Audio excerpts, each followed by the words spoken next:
As Steve said, starting off, we've all really already encountered autonomy, right? I mean, we know about self-driving cars. Some of us may have some self-driving cars out there. We know about drones. We've seen them flying around. There's probably some autonomous tractors somewhere around here. We've seen robotic dogs. I was telling Marco, I think I might have seen a robotic cow on my way over here today. I don't know. But I wouldn't put it past Logan if we've got one out there. But so it's there, right? The age of autonomy has arrived. Autonomous tech is here. It's among us. And it's accelerating very quickly. It's accelerating at a very high rate. And the future is bold. The future really has an endless amount of applications and use cases. And we've talked about some of those today, which is very, very exciting. And that future is really not far out of our reach. But in order to get to that future, in order to get to where we really want to get to with autonomy, and what I mean by that is integrating it seamlessly into our everyday personal and professional lives. To get to that state where it's just natural, where it just lives with us and it's not a novelty, right? It's just there and it's part of how we move around the world and how we interact. To get to that state, it's going to require I think at least 4 key things that I'm going to talk about here in my talk today. But I will tell you one thing right up front, and this is probably stating the obvious, right? It's not about the technology. Mastering the technology is not going to be the most important determinant of what we need to do with autonomy. It's about how we approach that technology, how we think about that technology, how we figure out how we're going to do what General Naylor said this morning. How are we going to burn in that technology into the fabric of our lives, into the culture in which we live? And when we think about that, you think about the larger implications that has. How we approach all of that is really going to determine the success by which we can scale, the success by which we can really take advantage of it, and the success by which we can really leverage this capability for the betterment of all to enhance our overall prosperity and to enhance our overall national security. And we're going to talk about that here in a minute. But before we get into the how of autonomy, let's kind of take a step back and we want to just sort of re-examine the whys of autonomy. So why autonomy? What is autonomy bringing to us? What are the benefits? Well, we know that autonomy is the quintessential force multiplier, right? It is the capability that enables 24/7 ops. It's the capability that enables persistent ISR. It's what allows us to facilitate movement and maneuver. It takes people further and farther than they could ever go before, right? That's what autonomy is giving us. That's one of the rich benefits of it. The other thing that we know about autonomy is that it will allow us to do things and go places where we don't want to go. Or we can't go, right? Routine assembly, right? Robotics have been around for a while. We've seen how they've really enhanced routine assembly sort of processes, tedious work that people don't need to do, right? That's going to continue to expand. The ability to go out and detect and defuse bombs, right? To go find those IEDs. The ability to inspect unstable structures in prohibitive environments. The ability to go to Mars, right? And we've seen Ginny, right? The helicopter that has landed on Mars and done several missions to Mars. So autonomy is also giving us that ability to address those, what we call the 3D jobs, right? The dull, the dirty, and the dangerous. And that's going to continue to happen. That's going to continue to advance. Now, these benefits have also proven to provide real productivity and cost advantages. I mean, we know from some of the studies that we've done that it's clear, just take robotic process automation by itself. And we've seen that for a little while. We're starting to scale that even more in more and more of our organizations. But robotics process automation. Studies have been done that said we can save collectively as a US society, hundreds of millions of man hours of federal employee work hours can be saved through the application of RPA, amounting to billions of dollars saved in reducing that low-skill, tedious work that burdens many of our government workers today. So there's one number for you. On the area of autonomous trucking, we're going to talk a lot about autonomous trucking today, because this is really kind of an interesting new phenomenon that is rapidly moving out. Autonomous trucking. Deloitte did a study on autonomous trucking as well and saw that autonomous trucking clearly can reduce the per mile shipping costs at least 30% reduction in per mile shipping costs. And double the daily range of most trucks today. So autonomous trucking is definitely here to stay. So there are some real benefits. There are some hard dollars and savings that go along with that. I mentioned autonomous trucking. When we think about autonomy and what we're doing with it, it's important to think about what industry sectors we see autonomy really taking hold the most. Clearly transportation, right? We've seen it in cars. Now, we've seen self-driving cars. We know Tesla is, going off the charts in the marketplace, crushing, the estimates in the stock market. But completely autonomous cars, right? Completely self-driving cars. They're experimenting with those in San Francisco. Robotic taxis. I'm not sure if I'm ready to get in one yet, but they're out there. And then the autonomous trucks. I haven't seen one. Have you guys ever seen a self-driving truck? I think that would freak me out, especially at night. But they're there, and they're here in Texas. They're driving them across Texas and many places in the Southwest. Still very experimental, but rapidly growing. We also know from some studies that we've done, talked to industry executives in aviation, autonomous air cargo is coming, and it will happen by the end of this decade. So we will see that as well.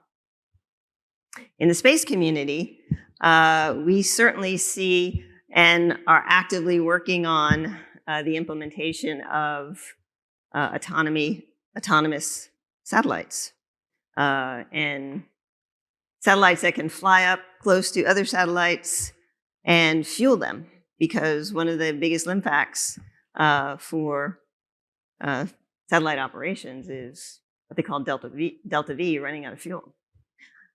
So autonomy is going to be viable in every single one of our domains, and certainly every single area in which we transport things. Cars, trucks, trains, planes, ships. We heard about ships a lot, and spacecraft. Another area, of course, where we see autonomy, and this is sort of the extension of transportation, another area where many of you work and have impacted this as well, the extension of transportation is in supply chain and manufacturing. Now, we know robotics has been very successfully implemented in enhancing manufacturing. It just makes sense that we would have more and more automation, and we would find more ways to leverage autonomy to streamline the movement of goods from the first mile to the middle mile to the last mile. And that is, in fact, what we see happening today. And of course, as we do more and more of that, we'll figure out ways to address some of those pain points and gaps that many of us have experienced in the supply chain over the last several years. Intelligent inspection, we heard about some of this morning. We saw some really interesting, had some really interesting discussion about vision AI, right? Another very important area, and the use of drones, where we can apply vision AI, computer vision kinds of technologies to inspect large complex facilities. And again, going back to those dangerous, prohibitive environments, down into coal mines, out to nuclear power plants that may have been damaged during an earthquake. Leveraging autonomy to address those kinds of needs is certainly an area where we're going to see continued growth. And then finally, last but not least, an area that's certainly near and dear to me, and I know many of you, is in the area of defense, right? Autonomy will continue to be the force multiplier on the battlefield. Again, all domain warfare will be enhanced by autonomy. We believe, and we certainly have seen, and we're seeing more and more as we've heard today, with many of the great capabilities that many of you are bringing forward, the ability for autonomy to increase the speed and the scale and the scope of combat operations, and to enhance multi-domain situational awareness and maneuverability of our warfighters. We're seeing capability in the battlefield that is becoming more and more self-aware, have more and more ability to self-repair, including satellites that will, have self-servicing kind of capabilities, and the ability to self-orchestrate. DARPA has said that they expect that within the next 5 years, they will have technology available and operationalized that will be able to swarm 1,000 drones that can self-coordinate and self-synchronize their movements in support of a combat operation. 1,000 drones. So it's happening, and it's out there, and it's coming very, very quickly. So the how. From my point of view, the how we get to really leveraging autonomy to maximum benefit comes down to 4 key things. And the first is strategy. It sounds pretty simple and pretty straightforward. It's obvious, right? I mean, you've got to have a strategy for how you're going to use these capabilities, but it's often overlooked. We don't spend enough time. We certainly haven't spent enough time because we've thought so much about how we're using the technology or how the technology is going to be developed. How are we actually going to integrate that technology? How is that technology going to integrate with other technology? How will machines talk to machines? How will machines talk to humans? How will machines interact in the normal workflows that we have today? What's the strategy for pulling all that together? It is worth taking the time to think through that. Going back to the example of autonomous trucking. Here again, Deloitte did a study. We produce a series of products we call Deloitte Insights. We did a study last year that looked at autonomous trucking and what the various ways in which these autonomous trucking scenarios might be played out. Where do you invest? Now, trucking is just an example, but you can imagine this in a variety of different kinds of autonomous capabilities. Where do you invest? Do you invest in point-to-point delivery when you're thinking about an autonomous trucking scenario, an autonomous trucking capability that's going to be implemented at scale? Do you implement that in such a way that you go straight from factory in Houston to retailer in Phoenix? And is that the way you lay in your autonomous trucking network? Or do you think about more of a transfer hub kind of a model? Because we may need humans to navigate those very complex urban environments, right? And then get those materials, those goods and services, those goods to trucks at a transfer station that's going to take them on the interstate to the next transfer hub that will get it to the last mile delivery point. But where do you put those transfer hubs? How do you think through that? How do you manage the hookup between the manual truck, tractor, trailer that we're very used to and the now autonomous tractor trailer system and move it as quickly and as efficiently as possible? All of that requires some planning. All of that requires a strategy. All of that requires the ability to think through how all of this is going to work and to spend the time doing that. Which leads us to the second major piece of this, which is simulation. For autonomy to work effectively at scale, for us to really figure out how we're going to integrate it in to the fabric of our lives, to provide us competitive advantage in our industry areas, we're going to have to want to invest in some degree of simulation. Sure, we absolutely need to be able to test these capabilities in real environments like what we've seen today. And as we develop, we want to operate these things in the environments where we're going to actually fly them or use them. But to have the investment in simulation and to have the investment in digital twins, I think is an absolutely critical need that more and more companies and more of an industry is going to evolve around. The ability to quickly develop models and digital twins that can simulate the environment and simulate the capabilities in the environment so that we can work through those various options that we're thinking about in our strategy. The third piece, of course, is data and computing. All of these models, all of these simulations, the underpinning of our strategy, and the systems themselves that we're building are going to be awash in data. And so we need this data to be able to help us think through how all of this is going to play out. We did some analyses of an air traffic and urban traffic planning capability. Of course, it required gathering a lot of data from sensors in Australia, and it required the ability to integrate all of that data into a series of digital twins that we were able to model, and our ability to demonstrate how different capabilities would integrate in, how we would add different autonomous systems in over time. Let me run this video for you and see how this kind of played out.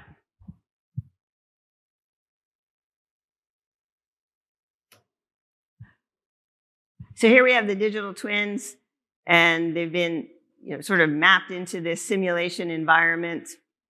You can see that as the simulation is playing out, a variety of different conditions are occurring.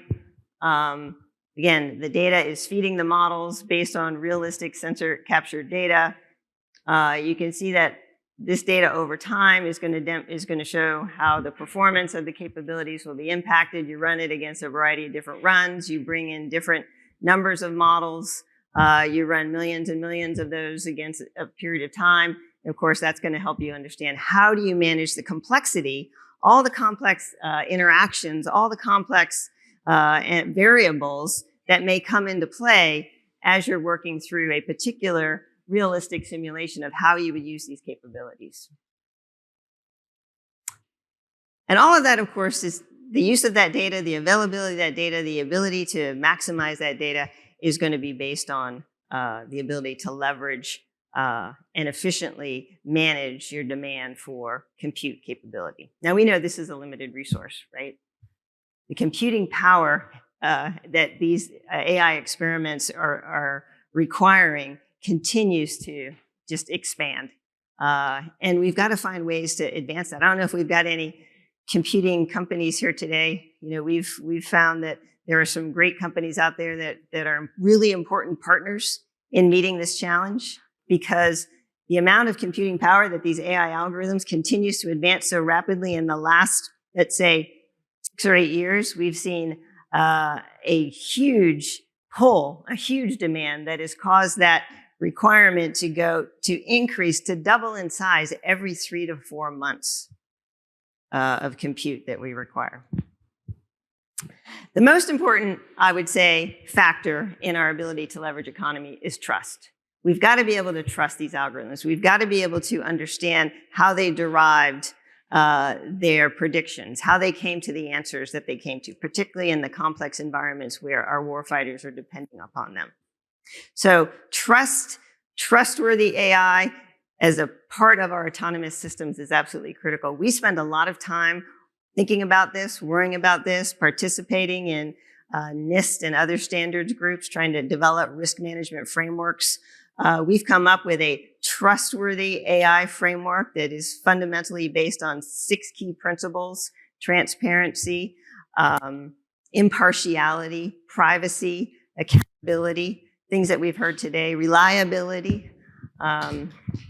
These are the things that are critical to the ability for AI to be leveraged and to be utilized. If we don't trust the AI that's part of the autonomy, then how are we ever going to integrate that autonomy into the everyday fabric of our industry needs and the everyday fabric of our lives? And let me just leave you with a final thought, because when we reel it all back, and if we really take these 4 key aspects of autonomy and how we leverage autonomy seriously, this is what's going to allow us to fundamentally change the way we work and change the way we interact in the world. Who has access to the technology? Who has access to the autonomy? How that autonomy is leveraged is going to have an impact on economic opportunity around the world. It's going to have an impact on global cooperation. And it's going to have an impact on global competition among countries that are friendly and among countries that are not so friendly. And I think we as industry partners have to think about these larger questions and how we're going to advance our own ideals as a society while we're continuing to advance the technology of autonomy. Thank you very much.